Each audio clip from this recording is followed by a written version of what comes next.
Good morning, Ted Heads. It's great to be with you today. As always, we are living through historic times, and today I want to talk to you something fundamental to understanding our current economic situation and what we can do to protect our wealth as we face the uncertainty of a global reset.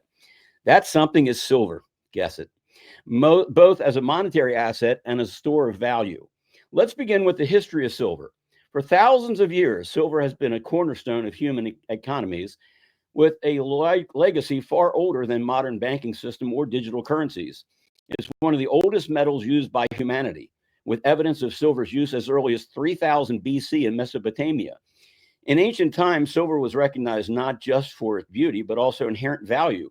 Civilizations like the Greeks and Romans understood its value, and silver coins became the standard medium of exchange. But why silver? What makes it so valuable? For starters, it's scarce. Yes, silver is abundant compared to gold, but is also much more useful. In fact, one of the most versatile metals in the world, essential in industries from electronics to energy to medicine. But while it's more abundant than gold, it's still rare enough to have maintained its value throughout history.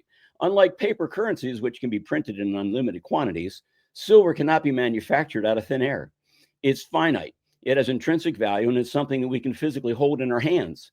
In ancient times, silver served as money, just as gold did. It was trusted, reliable, and universally accepted. Fast forward to the 20th century, and silver continued to be integral to the monetary system. Even when the gold standard was officially abandoned in 1971, silver continued to hold its ground as a store of value, especially during times of economic distress. But let's talk about why silver is even more important today. In our current economic climate, where debt is rising, inflation is creeping in, and financial systems around the world seem increasingly fragile by design. The BIS is coming down, folks. Let's break it down. Silver as a hedge against inflation. In times of inflation, the value of paper money tends to diminish. When governments keep printing more money, inflation increases, and the purchasing power of your savings and income decreases. Silver, however, maintains its value because it's not subject to inflation. The amount of silver in the world does not increase drastically, unlike fiat currencies. This makes it a safe haven when the value of the dollar or other fiat currencies start to drop. If you want to protect your wealth from inflation, holding physical metal is a smart move. Silver's relationship with gold. Now, I know many of you are familiar with gold as a store of value. And while gold often takes the spotlight, silver is just as critical to understanding wealth preservation, especially in uncertain times. If we look at history, silver has often moved in tandem with gold. Silver tends to have much more dramatic price movements due to its lower price point and higher volatility, especially when you're dealing with dimes. This means that in times of financial instability or crisis, silver often outperforms gold, making it an excellent choice for both short-term and long-term investors looking to capitalize on market fluctuations. And sticking with coin of the realm, no taxes either. Silver is tangible and accessible. Unlike stocks or bonds, silver is something you can physically hold. This is crucial in a time when financial institutions have the ability to lock up assets, freeze accounts, or manipulate paper assets. With silver, you're in control. You own it outright. It's there in your hand, ready for trade or use, and it's accessible to everyone. Unlike gold, which can be out of reach for many due to its high price, silver is affordable and can be accumulated in small amounts, making it a great way for everyday people to diversify their portfolios. Now let's talk about the big question, the global reset. We are witnessing a shift in global power dynamics. With rising debt levels, central bank policies, and global instability, the existing financial system is on shaky ground. We all know that. We are seeing major shifts in currency values and the rise of digital currencies, which won't last. And there is talk of a new global monetary system. In such a scenario, silver offers a safe harbor. If and when the financial system undergoes a reset, which is in process, physical assets like silver will be invaluable. When the traditional banking and monetary systems break down or become unreliable, those who hold physical silver will be well positioned to preserve and even grow their wealth and purchasing power. The beauty of silver is not that it's not just valuable as money, it's incredibly useful. Silver is used in everything from electronics to solar panels to medical devices. It's a crucial element in green energy technologies and the future of energy production. So even in an age where we face supply chain disruptions and technological innovation, silver's value remains secure because it's not just a store of wealth, it's an essential part of future technologies. So in conclusion, what does all this mean for you and for me? It means that silver is an opportunity. It's an opportunity to protect your wealth, to hedge against inflation, to prepare for the future, and to ensure that when the financial reset inevitably comes, happy Easter, you're ready. The key is to hold physical to silver.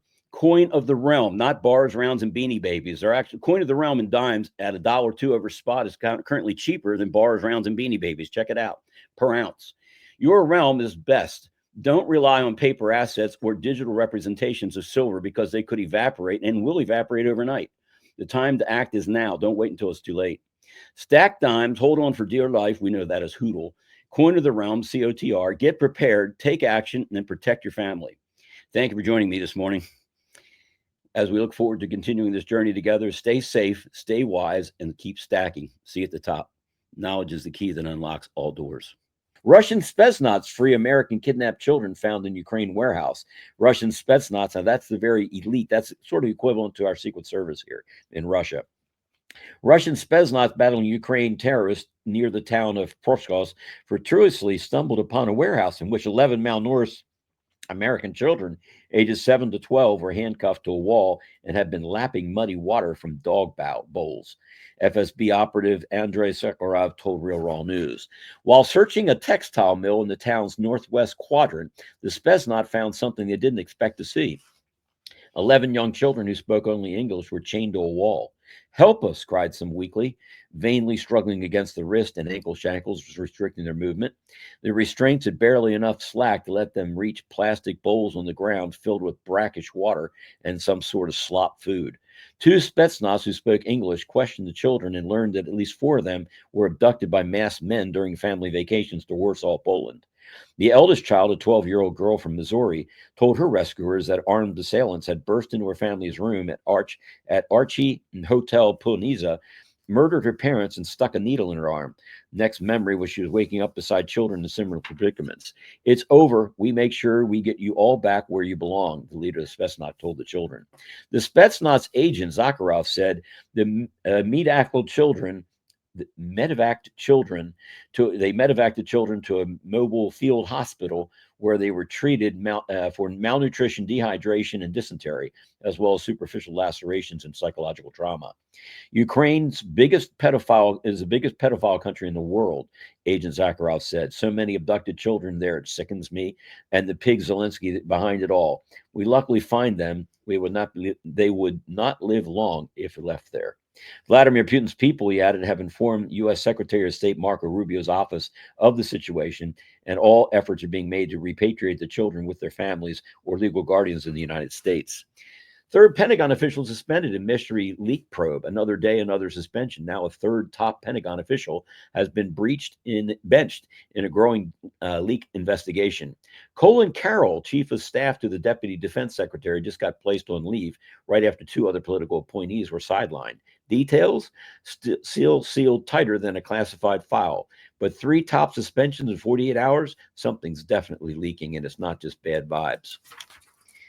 Man arrested and charged after threatening to kill Tulsi Gabbard and her husband in response to a criminal complaint alleging that a 25-year-old Georgia man named Alakbar Muhammad Amin, what's he doing here, transmitted interstate threats to harm Director of National Intelligence Tulsi Gabbard and her husband Admin has been arrested and charged. Good. Tisha James is facing not 1 but 2 massive career-ending criminal accusations, falsely claiming a Virginia home as her primary residence, mortgage fraud. Living there while serving as New York Attorney General, that's election fraud and disqualifies her from serving as Attorney General. She's done. 100,000 IRS workers. What's this all about, Margaret Ann? All right, so if anybody needed any more reason to hate the government, watch this. While most Americans had to write a big fat check to the government today to pay their taxes, over 100,000 federal workers are not paying their taxes on time. In 2021, the IRS found that almost 150,000 federal workers owe about $1.5 billion in unpaid taxes. Over 5,000 of them work at the IRS and owe $50 million in overdue taxes. Even though the IRS can fire its workers that are not paying their taxes, only 20 people have been terminated. That double standard is something Senator Joni Ernst, Senate Doge Caucus chair, wants to stop. She's introducing several bills aimed at cleaning up the IRS. One bill would require IRS employees to be audited every year. and fired if they don't pay their taxes. But while the IRS is not catching the tax cheats on their own payroll, they are busy arming their workforce. Ernst is also calling out 10 million taxpayer dollars the IRS has spent on guns and ammo, stockpiling 4,500 guns, 5 million rounds of ammo, even 15 machine guns. How is that going to help anything? The president actually put a 35% tariff on tires flooding the market from China. How is that going to help out here? Tariffs don't work, right? We had a tire case in which they were flooding us with cheap domestic tires or cheap Chinese tires. And we put a stop to it.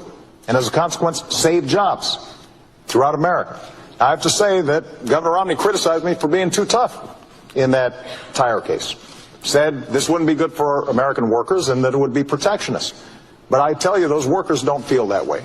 They feel as if they had finally an administration who was going to take this issue seriously. Are you surprised it was that president? You're right, he doesn't mention tariffs there, so let's do a little bit of a deeper dive. This is from the Office of the United States Trade Representative, which is a .gov. It's ustr.gov, so you can go and check my math. This is what it says. In regard to China, presidential safeguard action on tires from China. September 2009, President Obama directed the imposition for 3 years of additional tariffs to stop a harmful surge of imports of Chinese tires for passenger cars and light trucks. The surge caused production of U.S. tires to drop, domestic tire plants to close, and Americans to lose their jobs. Acting on behalf of American manufacturers and workers, President Obama invoked a law that had never been before used to give the United States the right under WTO rules to address harm caused by imports from China. USTR successfully defended China's WTO challenge to the president's action, resulting in WTO findings that rejected China's challenge in its entirety. Again, President Obama levied tariffs on China because they were being unfair and putting American workers out of business. In other words, he helped save American jobs by doing what? Putting tariffs on China. Those of you who don't like what the current administration is doing, you can't deny that that guy did it as well, and I can't deny as somebody who was not a voter for him that what he did work. Make sure you follow, make sure you got to share this everywhere because people are just making things up now, and don't forget to follow. Come on! Senator Mike Lee calls for the IRS and Federal Reserve to be abolished. Who wants to vote in favor of that? I'll wait for you guys to comment on the right side here. Emergency broadcast system activation is imminent. This is from Julian Assange. U.S. braces for military takeover. Jassera Nassera unleashed. The Great Awakening. There's only one way. God wins and Q. Julian Assange, folks, I think he's on the inside track. Besides, what's the harm getting prepared for this to happen on Easter Sunday and it not happen? And what is the benefit to preparing for Easter Sunday and it does happen?